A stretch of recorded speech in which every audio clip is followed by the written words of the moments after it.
Final Fantasy XVI is great. Well, for the most part. You see, it had its moments of disappointment for sure, but I definitely think that what Final Fantasy XVI gets right is some of the best in the series, and that even with its flaws, it's already a great game. This isn't a review of Final Fantasy XVI, but a look back on my personal experiences with this game. Today, we'll have a quick dip into why Final Fantasy XVI is flawed greatness.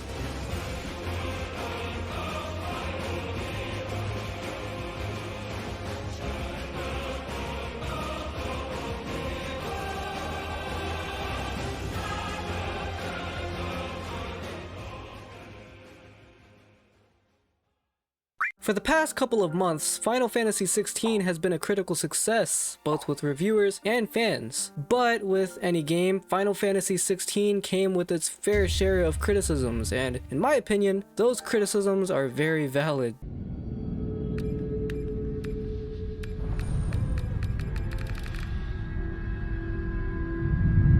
When you don't take into consideration the obvious review bombs and bad faith comments like, this Final Fantasy doesn't have what this Final Fantasy has, so thus it's a bad game, or my personal favorite, this isn't Final Fantasy enough. Now, that's not to say you're not allowed to dislike a game, not at all, but comments like that disregard what is in the game, what makes it unique, and what the devs did to retain that Final Fantasy feel while doing what Final Fantasy does best: evolve.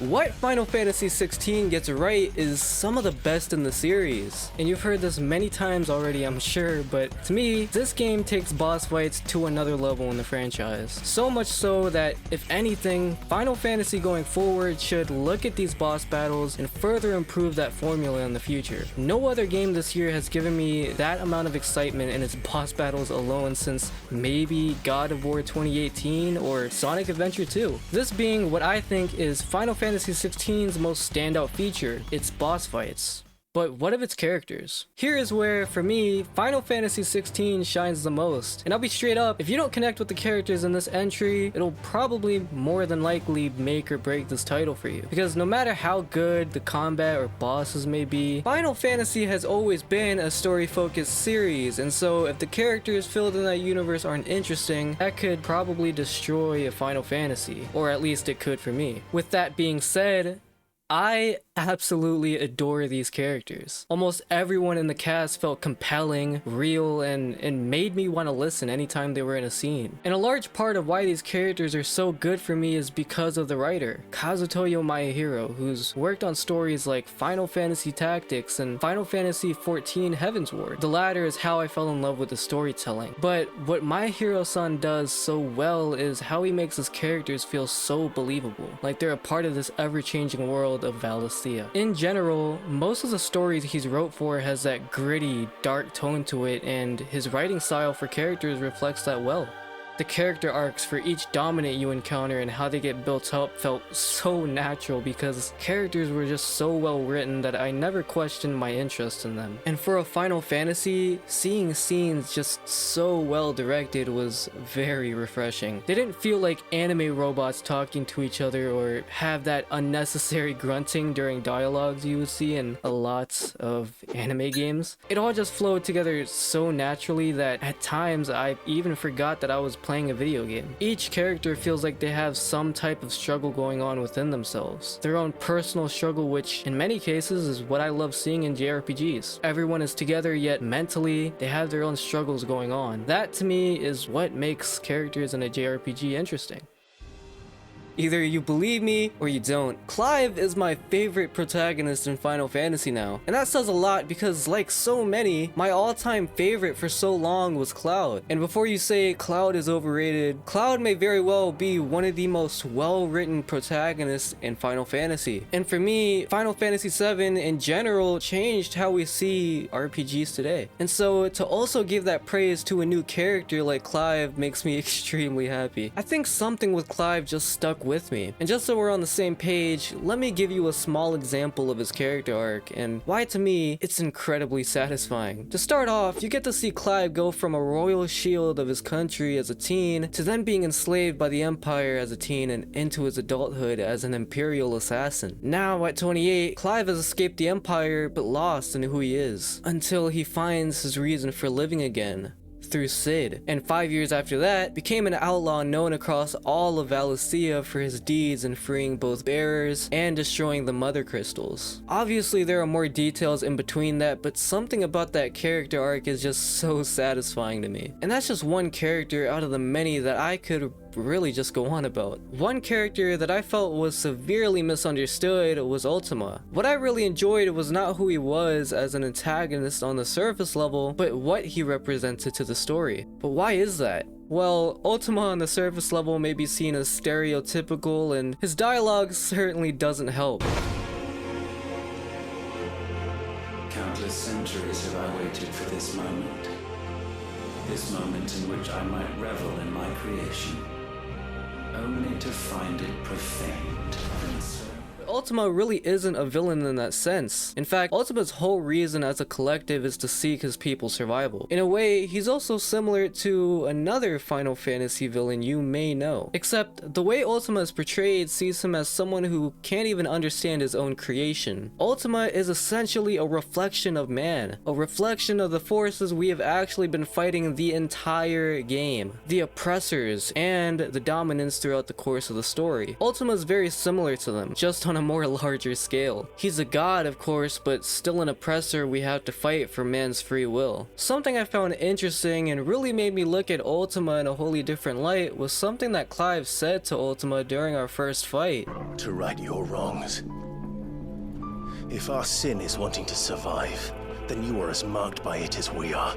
I feel like that line alone explains Ultima very well. He isn't a god as we are led to believe, but just as flawed as his creations. Clive accepted the hands that raised him up, while Ultima shunned them. That's why I love Ultima as an antagonist. He's a representation of the oppression we have been facing for the entire story, but in a more Final Fantasy style, of course. On the other hand, Odin's fight was also criticized pretty unfairly when, to me, his fight was genius narrative-wise. This confrontation was for Clive to prove that his will was stronger as a man and not as an icon. The game deliberately tells you, nope, you are not playing as Ifrit, because this is Clive's moment. Even Clive tells Barney before the fight, Show us the strength of your will.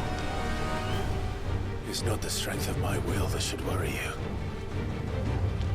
but the weakness of yours. Unlike the other fights where Clive would rely on his icon maybe a little too much, here, this is Clive's battle. To prove man is stronger with free will than under the control of someone else. That, again, is really the whole narrative and conflict of the game. This is Clive's fight and not his icons, and I love that. There's a lot more I can say about Ultima and Odin as a character, and while I do like them as antagonists, I think Final Fantasy has created better antagonists in general. Ultima certainly isn't no Emmett Selk or Sephiroth, and honestly, I think CBU3 is capable of creating the best villains the series has had.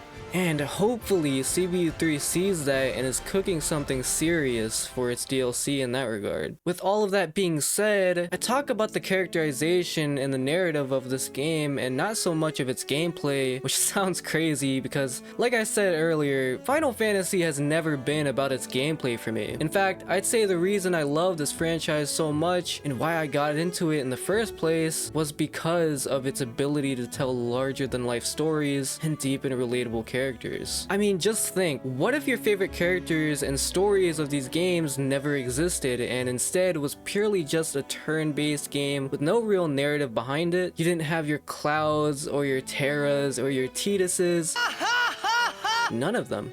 I definitely wouldn't have gotten into this franchise, and so the gameplay of these games are really just icing on the cake. That's not to say I didn't care about the combat, because I really did enjoy it. But everyone has really already said what I wanted to say about it. It's great, but it could use more. Ryota Suzuki has really designed a satisfying combat system, one of the most fluid action games I've played besides DMC5. But again, it's missing that strategic Final Fantasy flair to it. This combat system would have been praised to high heavens with any other game, but because it's Final Fantasy, it needs that strategic flair to it. It's fast, fluid, and fun, but all the enemies feel like the same hit until dead with no unique strategy to take them down. That's where my gripe lies for me.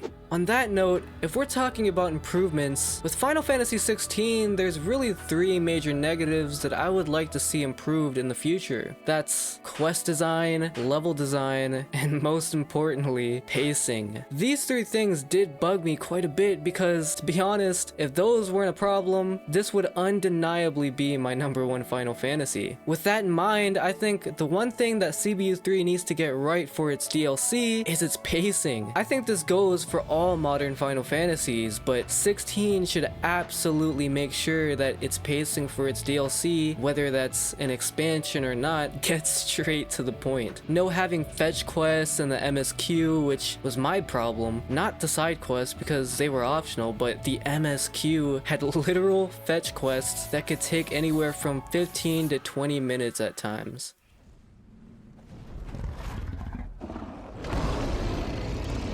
To me, Final Fantasy XVI is a special game, a game that I grew even more fond of as the months have gone by. I think realizing that it has those flaws really opened my eyes to what this game did provide for me as a Final Fantasy fan. When it came to the story, the characters, the amazing performances by Ben Starr, Susanna Fielding, Ralph Ineson, and everyone else who put their all into this game. It's an amazing experience that I am so grateful for. An experience that lives rent-free in my head every day since release, and thinking, what stories and icon battles are next? Will there be new icons or new icon powers? We know CBU3 is working on DLC, and I am so very eager to see what they improve upon going forward. Whether that's gameplay, RPG elements, or just making an even grander story than before. All is to say, Final Fantasy XVI isn't perfect, but neither is any game. Every game has that imperfection that could be a lot better, but I stay for all of its highs, even if the lows can sting at times. And that's really all it is at the end of the day.